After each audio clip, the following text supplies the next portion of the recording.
ഗോപാലകൃഷ്ണൻ, ഇപ്പോ താങ്കളുടെ ഡാൻസ് ആണ് സാമൂഹ്യ മാധ്യമങ്ങളിലൊക്കെ വൈറലായിക്കൊണ്ടിരിക്കുന്നത്. കൊള്ളാം. ഇപ്പോ വേണമെങ്കിൽ ഒരു ഡാൻസ് കളിക്കാൻ കേട്ടോ, അതിനൊക്കെ പറ്റിയ സീറ്റ് ഉണ്ട്, 203 സീറ്റ് ഉണ്ട്. വേണ്ട കേട്ടോ, നീ ചായ അടിച്ചാ മതി, നീ എന്നെ അടിക്കാൻ നിൽക്കണ്ട. ഓക്കെ, നിങ്ങൾക്ക് മാതൃഭൂമിയിൽ ഇരുന്ന് കളിക്കണം എന്നാണോ പറയണേ? കളിച്ചോ, നമുക്ക് ഓക്കെയാണ്.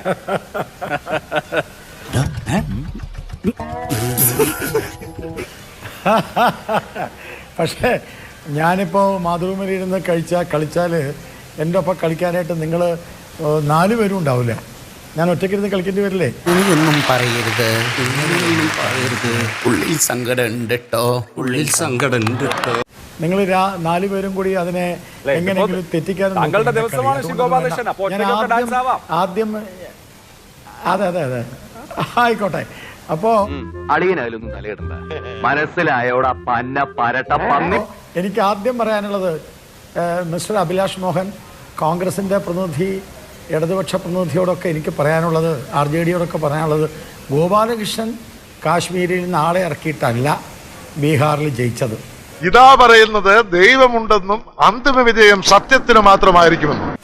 അത് ഒന്ന് സമ്മതിക്കണം. ഇനി ഞാൻ അടുത്ത വോട്ട് ചോരി എന്ന് പറഞ്ഞിട്ട് ഗോപാലകൃഷ്ണൻ ആളെ ഇറക്കിയിട്ടാണ് ഇവിടെ ജയിച്ചത്, ബീഹാറിൽ ജയിച്ചതെന്ന് പറയരുത്. എനിക്ക് സമയം കിട്ടിയിട്ടില്ല.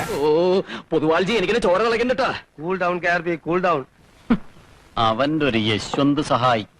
അപ്പോൾ അതുകൊണ്ട് ആ ഒരു എന്താ പറയുക ആരോപണം രാഹുൽ ഗാന്ധി പറയില്ല എന്ന് വിചാരിക്കാം.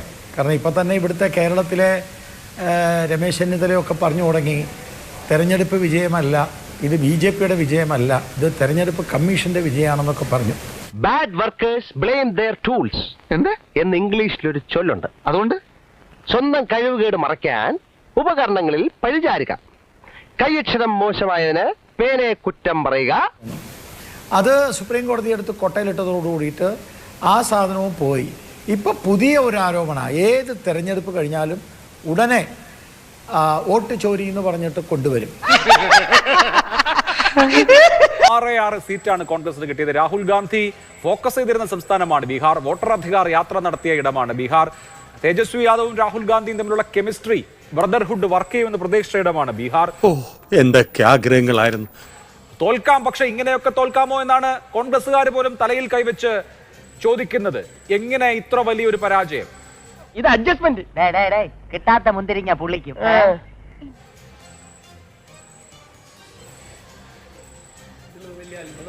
ഈ തെരഞ്ഞെടുപ്പിന്റെ വോട്ടെടുപ്പിന് മുമ്പേ രാഹുൽ ഗാന്ധി പ്രവചിച്ചിട്ടുണ്ടല്ലോ ഇതിന്റെ തെരഞ്ഞെടുപ്പ് റിസൾട്ട് ഇങ്ങനെ ആയിരിക്കുമെന്ന്.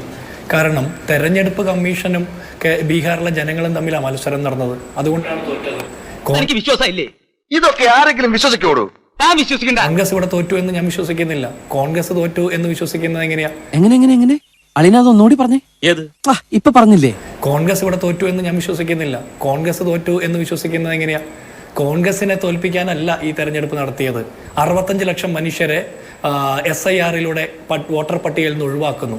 കോൺഗ്രസിനെ തോൽപ്പിക്കാനല്ല ഈ തെരഞ്ഞെടുപ്പ് നടത്തിയത്. മനോഹരം, ഗംഭീരം. ഇനി ഏതൊരു തെരഞ്ഞെടുപ്പും അത് ജയിച്ചു കഴിഞ്ഞാൽ ജയിച്ചു, തോറ്റു കഴിഞ്ഞാൽ തോറ്റു, അത് ഫലം വന്നു, അത് ജനങ്ങളുടെ വിധിയെഴുത്താണ്. പക്ഷെ കോൺഗ്രസിന്റെ ഒരു പാറ്റേൺ നമ്മൾ നോക്കിയാൽ കഴിഞ്ഞ കുറെ കാലമായിട്ട് ഏതെങ്കിലും ഒരു തെരഞ്ഞെടുപ്പിൽ അവർ തോറ്റു എന്നതിനെ ഉൾക്കൊള്ളാനോ അതിനെ അംഗീകരിക്കാനോ അവർ തയ്യാറാകുന്നില്ല. മറിച്ച് ഈ നാട്ടിലെ തെരഞ്ഞെടുപ്പുകളെല്ലാം തന്നെ റിഗ്ഡ് ആണ്. അത് BJPയും തെരഞ്ഞെടുപ്പ് കമ്മീഷനും കൂടി ചേർന്ന് ചെയ്യുന്നതാണ്. അതിനുവേണ്ടി വോട്ടർ ബേസിനെ പോലും അവർ ഒരുക്കുകയാണ്. ഇത് വളരെ മോശമായിട്ടുള്ള, വളരെ നെഗറ്റീവായിട്ടുള്ള ഒരു സന്ദേശമാണ് ഇലക്ട്രേറ്റിന് നൽകുന്നത് എന്നത് കോൺഗ്രസ് ഇനിയെങ്കിലും മനസ്സിലാക്കണം. ഒരു മര്യാദ വേണ്ടി ആൾക്കാർക്ക് കോൺഗ്രസിന്റെ ഐഡിയോളജി വേണ്ട എന്നവർ തീരുമാനിച്ചു കഴിഞ്ഞാൽ അതാണ് ആൾക്കാരുടെ തീരുമാനം എന്ന് നിങ്ങൾ മനസ്സിലാക്കുക. അതല്ലാതെ അതിനപ്പുറത്തേക്ക് നിങ്ങൾ ഞങ്ങളെ തന്നെയാണ് തിരഞ്ഞെടുക്കേണ്ടത്, ഞങ്ങൾ തന്നെയാണ് നിങ്ങളെ ഭരിക്കാൻ സർവ്വഥാ യോഗ്യർ എന്നൊക്കെയുള്ള നറേറ്റീവുകളുമായിട്ട് അവരുടെ മുന്നിലേക്ക് പോകാതിരിക്കുക. അവരുടെ ആ ഒരു ചോയ്സിനെ ആക്ഷേപിക്കുന്ന തരത്തിലുള്ള പ്രസ്താവനകൾ നേതാക്കന്മാരുടെ ഭാഗത്തു നിന്ന് ഉണ്ടാകാതെ ഇരിക്കുക. ആഗ്രഹമുണ്ട് സാറേ, പക്ഷെ പറഞ്ഞു പറ്റിച്ച് തിന്നാലേ വായിന്നിറങ്ങുള്ളൂ. ശീലായിപ്പോയി.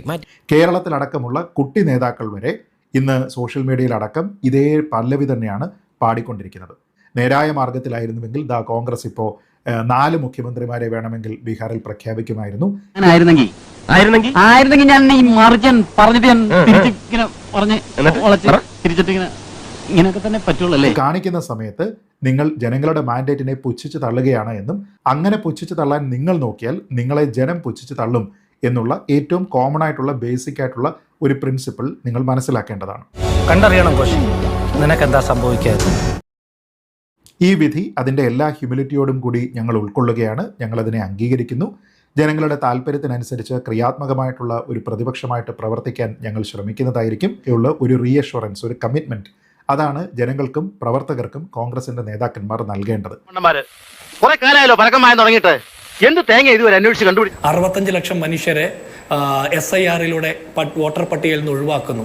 ഈ 65 ലക്ഷം മനുഷ്യർ ഒഴിവാക്കപ്പെട്ടത് അവരിൽ പലരും, അതിൽ 100 കണക്കിന് പേർ പോളിംഗ് ബൂത്തിൽ ചെല്ലുമ്പോൾ വോട്ടില്ലെന്നറിയാം. അതായത് 1 വർഷം മുമ്പത്തെ പാർലമെന്റ് തെരഞ്ഞെടുപ്പിൽ വോട്ട് ചെയ്ത മനുഷ്യർക്ക് വോട്ടില്ലാത്ത ആക്കപ്പെടുന്ന സാഹചര്യം ഉണ്ടാകുന്നു. നോണ, കല്ല് വെച്ച നോണ. അപ്പോൾ ആ മനുഷ്യരുടെ വോട്ട് വെട്ടിമാറ്റിക്കൊണ്ട് BJP നടത്തിയ ഈ തെരഞ്ഞെടുപ്പ് പ്രവർത്തനം, അത് തെരഞ്ഞെടുപ്പ് കമ്മീഷനാണ് അവിടെ നേരിട്ട് നടപ്പാക്കിയത്. അതുകൊണ്ട് ഉത്തരവാദിത്ത ബോധത്തോടെ കോൺഗ്രസ് അഡ്രസ് ചെയ്യുന്നത് മുഖ്യ തെരഞ്ഞെടുപ്പ് ഓഫീസ് കമ്മീഷണറുടെ നേതൃത്വത്തിൽ ബീഹാറിലെ ജനവിധിയെ അട്ടിമറിച്ചിരിക്കുകയാണ്. എന്ത് പ്രഹസനമാണ് സജി. നിരന്തരമായിട്ട് തെരഞ്ഞെടുപ്പ് കമ്മീഷൻ ഈ രാജ്യത്തെ ലെവൽ പ്ലേയിങ് ഫീൽഡ് ഇല്ലാതാക്കിക്കൊണ്ട് BJPക്ക് വേണ്ടി വിടുപണി ചെയ്തുകൊണ്ട് വോട്ടർ പട്ടികയിൽ കൃത്രിമം നടത്തുന്നു. SIR റിവിഷനുമായി ബന്ധപ്പെട്ട കാര്യത്തിൽ സുപ്രീം കോടതിയിൽ തന്നെ ചെല്ലുന്ന സാഹചര്യത്തിൽ വോട്ട് നഷ്ടപ്പെട്ട മനുഷ്യർ കോടതി വരാന്ത കയറി നിന്ന് ഞാൻ ജീവിച്ചിരിക്കുന്നുണ്ടെന്ന് കോടതി മുമ്പിൽ പറയുമ്പോൾ പോലും അത്തരം കേസുകൾ കേൾക്കാൻ പോലും നേരമില്ലാതെ മാറ്റിവെക്കപ്പെടുന്ന സാഹചര്യത്തിൽ ഞാൻ കേട്ടിട്ടില്ലല്ലോ. അസൂയ കൊണ്ട് പലരും പറയാറില്ല, അതുകൊണ്ട് ഞാൻ സ്വയം പറയുന്നു. അക്കൗണ്ടിലേക്ക് 10,000 രൂപ കൊടുക്കുന്ന പദ്ധതി പ്രഖ്യാപിച്ചപ്പോൾ ഒരുപാട് സ്ത്രീകൾ അതിൽ ആകർഷിക്കപ്പെട്ടിട്ടുണ്ടെന്നുള്ള കാര്യത്തിൽ ഒരു സംശയവും വേണ്ട. കാരണം ഇന്ത്യയിലെ തന്നെ ഏറ്റവും രാഷ്ട്രീയ സാക്ഷരത കുറഞ്ഞ ആളുകളുള്ള സംസ്ഥാനമാണ്. നമ്മൾ അവരെ ആരെയും അണ്ടർ എസ്റ്റിമേറ്റ് ചെയ്യുക, അവരെ ആരെയും മോശക്കാരായി പറയുന്നതല്ല. ആ രാജ്യത്ത്, ആ സംസ്ഥാനത്തെ മനുഷ്യരുടെ ഗതികേട് കൊണ്ടാണ് അങ്ങനെയൊക്കെ സംഭവിക്കുന്നത്. രണ്ടുതരം മൊത്തം കാണിച്ചും കൂടാഞ്ഞിട്ട് ഇല്ലാത്തത് പറഞ്ഞ് എന്റെ വ്യക്തിഹത്യം ചെയ്ത് വളരെ മോശമായിട്ടുള്ള, വളരെ നെഗറ്റീവായിട്ടുള്ള ഒരു സന്ദേശമാണ് ഇലക്ട്രേറ്റിന് നൽകുന്നത് എന്നത് കോൺഗ്രസ് ഇനിയെങ്കിലും മനസ്സിലാക്കണം. ആൾക്കാർക്ക് കോൺഗ്രസിൻ്റെ ഐഡിയോളജി വേണ്ട എന്നവർ തീരുമാനിച്ചു കഴിഞ്ഞാൽ അതാണ് ആൾക്കാരുടെ തീരുമാനം എന്ന് നിങ്ങൾ മനസ്സിലാക്കുക.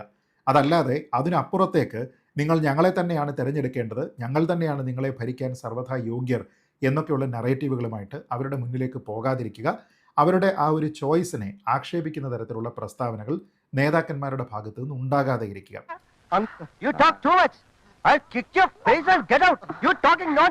കേരളത്തിലടക്കമുള്ള കുട്ടി നേതാക്കൾ വരെ ഇന്ന് സോഷ്യൽ മീഡിയയിലടക്കം ഇതേ പല്ലവി തന്നെയാണ് പാടിക്കൊണ്ടിരിക്കുന്നത്.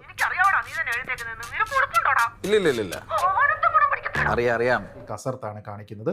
അത് കാണിക്കുന്ന സമയത്ത് നിങ്ങൾ ജനങ്ങളുടെ മാൻഡേറ്റിനെ പുച്ഛിച്ച് തള്ളുകയാണ് എന്നും അങ്ങനെ പുച്ഛിച്ച് തള്ളാൻ നിങ്ങൾ നോക്കിയാൽ നിങ്ങളെ ജനം പുച്ഛിച്ച് തള്ളും എന്നുള്ള ഏറ്റവും കോമൺ ആയിട്ടുള്ള ബേസിക് ആയിട്ടുള്ള ഒരു പ്രിൻസിപ്പിൾ നിങ്ങൾ മനസ്സിലാക്കേണ്ടതാണ്. എന്ത് കണ്ടുകൊണ്ട് നീ രക്ഷപ്പെടാത്തത് എന്തുകൊണ്ട് എന്ന് എനിക്ക് ഇപ്പൊ മനസ്സിലായി. ആന മെലിഞ്ഞെന്ന് കരുതി തൊഴുത്തിൽ കെട്ടരുതേ. ഒരുപാട് മെലിഞ്ഞു കഴിഞ്ഞ തൊഴുത്തിൽ കെട്ടുന്നല്ലേ വക്കീലെ നല്ലത്.